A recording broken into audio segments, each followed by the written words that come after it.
everyone, and welcome to Journey with the Kellers, or welcome back to Journey with the Kellers. My name is Amanda Keller, and we are in the Keller kitchen today.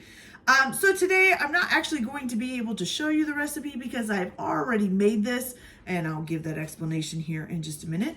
But we are going to be making eggnog from the Christmas movie Cookbook, and this is supposed to be the eggnog from The Family Man, which has like Nicolas Cage and stuff in it. And it's him doing like a what if thing while he's like on his way to buy eggnog. So a little side note here. I have actually never had eggnog. I have bought eggnog in a carton from the store at like Christmas time and stuff because my husband and some of my kids like it, but I've never actually tried it myself. I'm not really sure why. And then I actually made this yesterday for our family's Christmas party. And then still haven't tried it. So you guys get to see me and my reaction to trying it for the first time. Okay, so how do you make this? So it's fairly simple. So you're going to need to take 2/3 of a cup of sugar and 3/4 of a teaspoon of ground nutmeg, and then and mix that together in a bowl. Then you're going to take 8 large eggs and separate them out. So you need to put the yolks in one bowl and the whites in another. Now the whites you can save for later on in the recipe, or if you want to use them for something else, like making an omelet or something like that, you can do that. And then so you're going to take the 8 egg yolks and you're going to put them into the sugar mixture and mix that up, whisking it really well together, okay? And then if you're going to use the egg whites in the recipe or use them for something else, you can cover them and put them in the refrigerator until you're ready to use them, okay? Okay, so then after you do that, what you're going to do is you're going to take a medium-sized saucepan. You're going to put in the saucepan 2 cups of heavy whipping cream and 2 cups of whole milk. And you're going to heat that up, probably on like a medium heat. And you're going to stir it quite often. And you're going to heat it until just it begins to kind of simmer. You don't want it to boil. You just want it to kind of just start to kind of bubble a little bit, okay? And then once that does that, you're going to take your sugar mixture and you're going to add about 1/4 of a cup of your cream mixture with your heavy cream and milk. And you should be using whole milk, by the way, if I didn't say that.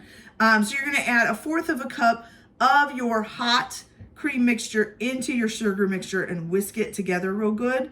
And then you're going to do that 2 more times. So 1/4 of a cup and 1/4 of a cup, and whisk it after each one, just kind of to acclimate your sugar mixture to the heat of your cream mixture. And then you're going to take that sugar mixture with a little bit of the cream mixture and put it all back into the cream mixture on the stove and heat it all up together, stirring it constantly, okay? And you're going to stir it until it hits it reaches 160 degrees Fahrenheit. So make sure you have the thermometer handy for you, okay? So once it hits 160 degrees Fahrenheit, you can shut it off. And like I said, just make sure you stir it the whole time that you're doing that. Then you can cover it and oh, by the way, getting it to the 160 degrees can go really fast, or it can kind of take a little bit longer, depending on what temperature you got the sugar mixture to before you added it in. So if you got it pretty close to the same temperature of the cream, it'll heat up to that 160 really fast. Mine actually was pretty much almost there when even I turned the fire, put all the sugar mixture back in there. It was already at like 158. So it didn't take long at all to hit 160, okay? So then you're going to remove it from the fire and you're going to cover it with a lid and put it in your refrigerator to cool, okay? It doesn't really give you a time of how long it takes to cool, but it does say it'll probably take a couple hours, and it may even be a good idea to make this the day before so that it's ready. As it's cooling, it probably will thicken up and stuff, okay? All right, so once the mixture is cooled off and ready for serving, if you want to take your egg whites, you can take your egg whites and beat them with an electric mixer until you get nice little soft peaks. And then you can fold that into the chilled eggnog and kind of make it a little bit thicker if you want to do that, okay? I did not do that with mine. I just left it as regular eggnog, okay? Now also, this is just a little side note, I did not put any liquor in mine, but you can if you want. And if you want to do that, once it is done cooking, like it's warmed up all the way up to the 160 degrees and you have everything mixed together, you can stir in your liquor, and once it's once it's done. You can put it in then. Also, once it's heated up, you want to stir in 1 teaspoon of vanilla extract, which I forgot to say. So you can put in your vanilla extract and your liquor in there and then put it in the fridge to cool off, okay? So once it's cool, you have this. You can beat up your egg whites and fold that in there if you want. If you don't want to add the egg whites, that's fine. Like I said, I didn't add it to mine, but you can also put whipped topping on top of this. And then when you serve it, you can just sprinkle a little bit of cinnamon on top and, you know, that's it. So it's a pretty simple recipe. The hardest thing is waiting for it to cool back down, which when I made this recipe, I did not realize it needed to cool that much. Thankfully, I was making it a couple hours ahead of time, so it all worked out. So you get this lovely eggnog.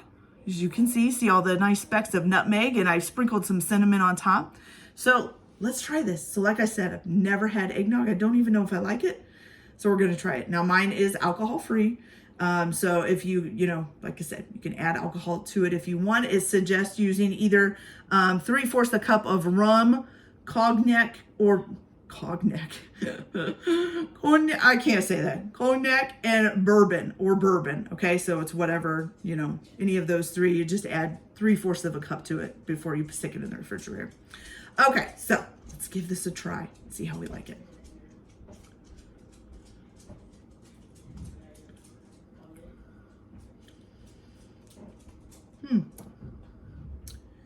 It's very, very sweet. It's almost too sweet for me, which is miraculous because I love sweet things. But it's really good. I'm kind of surprised that I like it. I thought it would be more eggy tasting, and I'm not a huge egg fan. But it's not bad. Now, would I be able to drink a whole cup of this? Probably not. It's so sweet, I think it would upset my stomach after just a few drinks of it. But it is really good. So I'm impressed that I actually like it. And I did get compliments on this last night from people in my family who drank it and have had eggnog. They're like, ooh, this is really good.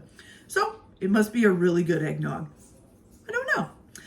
All right, you guys, so that's it for tonight's video. I hope you guys enjoyed this video. Like and subscribe if you want, or don't if you don't, whatever way you want to go.